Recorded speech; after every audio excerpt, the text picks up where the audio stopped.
um grande apoio popular no Líbano, né? Um grande apoio popular no Líbano.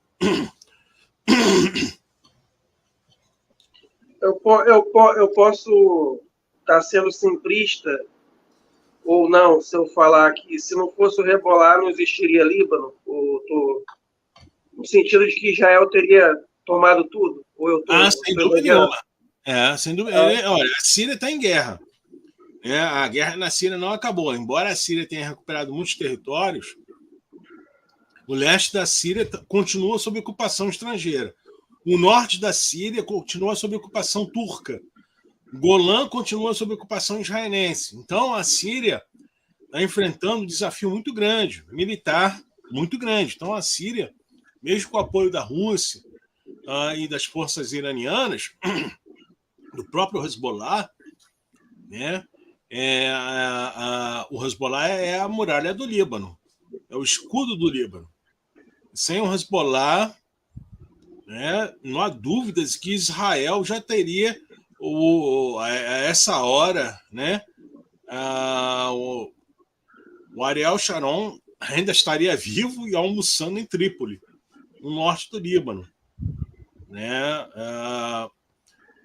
Claro que sempre existiram forças de resistência no Líbano, é verdade. Mas com o fim da União Soviética, não há dúvidas que o fim da União Soviética, o assassinato de Saddam Hussein, o assassinato do Muammar Gaddafi, né? Todo aquele cerco militar que a Líbia sofreu, a destruição do Iraque, a destruição da Síria, né? Tudo isso levaria à ocupação israelense no Líbano. E esse era o plano. Em 2006. Né? Vamos aproveitar que o Iraque está sendo devastado, a Síria não vai reagir, porque se ela reagir, nós atacamos. Então, nós vamos invadir o Líbano. Vamos invadir o Líbano, porque os Estados Unidos estavam no Iraque. Os Estados Unidos estavam no Iraque em 2006. Então, Israel no Líbano e Estados Unidos no Iraque, então a Síria estava totalmente cercada pelos Estados Unidos. Jordânia é pró-Ocidente. A Turquia é um membro da OTAN e a Turquia tem um histórico de hostilidade com a Síria. Né? Um longo histórico de hostilidade. Então, a Síria, em 2006, estava encalacrada. Então, não há dúvida de que o plano era esse. Israel tomaria o Líbano e aí o alvo seria o Bashar al-Assad. Só que, como fracassou a invasão israelense de 2006, isso também ajudou a Síria a sobreviver por mais 5 anos. E aí, quando eles perceberam que temos que derrubar de uma vez por todas, já que nós estamos perdendo no Iraque, então vamos botar o fogo, botar o terror aqui. Então vamos atacar a Síria definitivamente. E eu me lembro que uma das responsáveis no governo do Obama, do plano para destruir a Síria, era a filha do Dick Cheney. Se não me engano, a filha do Dick Cheney ou era deputada federal ou senadora, uma coisa assim. E ela foi incumbida de presidir um comitê, né, de planejamento de ataque à Síria, né? Seja por propaganda, sanções econômicas e por aí vai, e até chegar à questão militar. Então, esse plano já existia, ainda não era Obama, perdão, era o governo Bush. O Bush filho. Né? Então havia esse comitê para destruir a Síria. E era a filha do Dick Cheney, que era a responsável. Entendi. Eu quase ia me esquecendo, ainda bem que eu não me esqueci. E falar em Hezbollah, e essa operação da Polícia Federal com a Mossad no Brasil aí, né? Descobriram que o cara estava contactando para fazer show de pagode É isso que Pagode, eu pergunto. O pagode. Hezbollah gosta de pagode ou isso aí era tudo só para constranger o Lula? Fala aí. O Hezbollah gosta de pagode, né? Os pagodeiros são terroristas muito perigosos. Realmente é o terror, né? Você ouvir pagode, né? Do ponto de vista musical, é o terror, né? Então, certamente era um grupo de críticos de música, né? Insatisfeitos, críticos de música insatisfeitos. Mas, brincadeiras à parte, não há dúvidas que era para constranger o presidente Lula, né? E mostrar, assim, humilhar o presidente Lula, porque mostrou que parte da Polícia Federal obedece a potências estrangeiras e não ao governo brasileiro, que paga, oficialmente paga, né? É pago, né? Nós pagamos, toda a sociedade brasileira paga os salários dos policiais federais. Como é que os policiais federais agem sob ordens de potências estrangeiras, como Estados Unidos e Israel?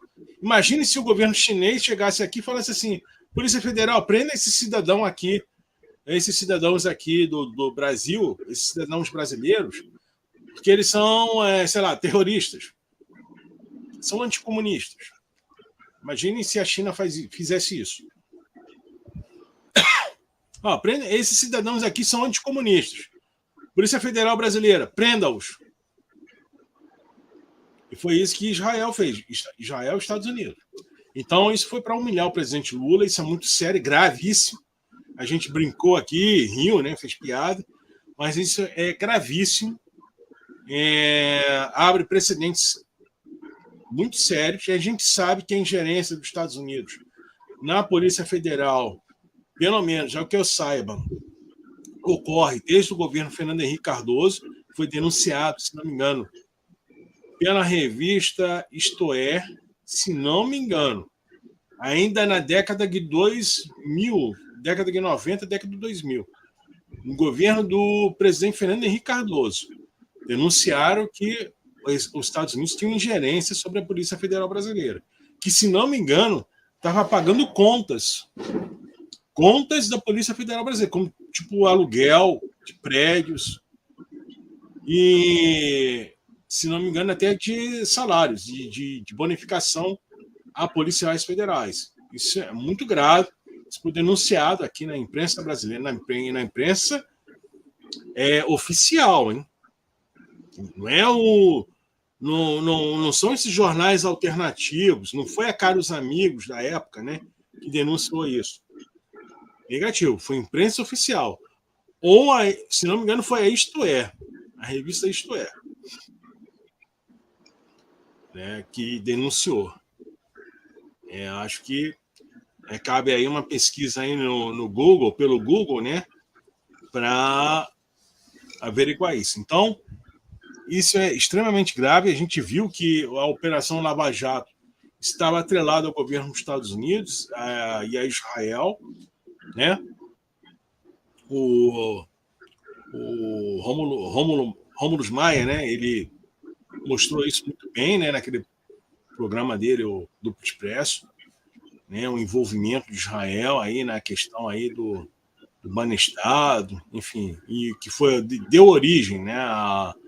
A Operação Lava Jato, né? Os primórdios da Operação Lava Jato,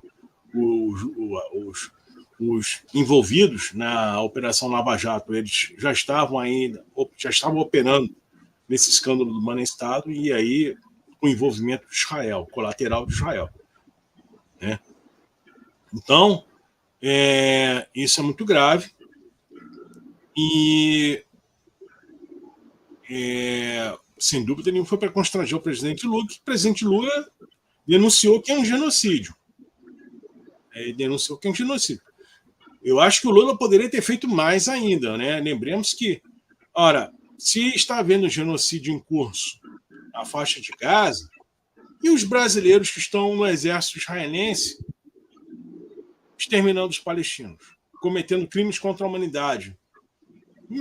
Então vai acabar lá a guerra lá e eles vão voltar para o Brasil como se nada tivesse acontecido. Se o presidente Lula considera um genocídio, Quem são os genocidas? Israel está cometendo genocídio. Ora, isso é grave, isso é uma denúncia grave. Ele é feito por um chefe de Estado. Chefe de Estado, chefe de governo. Então, não basta você denunciar que é um genocídio. Tem que tomar as ações concretas para punir, porque o genocídio é crime contra a humanidade, é imprescritível. Imprescritível. E mais, o genocídio ele é uma forma é a forma mais extremada de racismo. A forma mais extremada de racismo não é chamar fulano de tal de macaco, como aqui no Brasil está se acreditando. No Brasil, as pessoas estão pensando assim, chamar de macaco é racismo, sem dúvida. Não é injúria racial, né? Tecnicamente é injúria racial. Mas, veja só, a forma mais extremada de racismo não é você chamar o jogador tal de macaco. A forma mais extremada de racismo é você exterminar toda uma população. Toda uma população. Então, isso é uma forma de racismo. Por que os ministérios dos direitos humanos no Brasil e o Ministério da Igualdade Racial no Brasil não estão agindo em relação a esses brasileiros que estão lutando em Israel, na faixa de Gaza, melhor dizendo, exterminando os palestinos, e na Cisjordânia também, na Palestina ocupada? Então não basta você dizer que é genocídio, tem que haver consequências. Assim, que é o que está ocorrendo. Assim, é perfeitamente louvável que o presidente Lula reconheça que é um genocídio, é louvável, que ele perceba, né, que é um genocídio, porque isso está sendo escondido, né, pela mídia, está sendo omitido pelas lideranças políticas do Brasil e do mundo inteiro. Nenhuma liderança política aqui no Brasil teve coragem de chegar na televisão e falar: olha, Israel está cometendo genocídio na faixa de Gaza. Inclusive, lideranças políticas de origem árabe aqui no Brasil. Vamos relembrar: o senador Omar Aziz, que é palestino, está em silêncio até agora. Não disse uma palavra sobre a questão dos palestinos. Quer dizer, ele esqueceu agora que é palestino. Omar Aziz é palestino. Está em silêncio. Esperidião Amin em silêncio. Gilberto Kassab em silêncio. Fernando Haddad em silêncio. Simone Tebet em silêncio. Que o Jacques Wagner e a Clara Ant estejam em silêncio, a gente entende. Que eles sempre foram sionistas, racistas. Agora, que o Paulo Maluf, que parece também já está doente, já acho que nem sabe que existe mais, mas que o Esperidião Amin, Fernando Haddad, esses são expoentes. Tem milhares de políticos de origem árabe aqui no Brasil. Milhares de políticos, empresários de origem árabe aqui no Brasil. E, inclusive, alguns palestinos, inclusive, estão em silêncio. As lideranças políticas no Brasil estão em silêncio.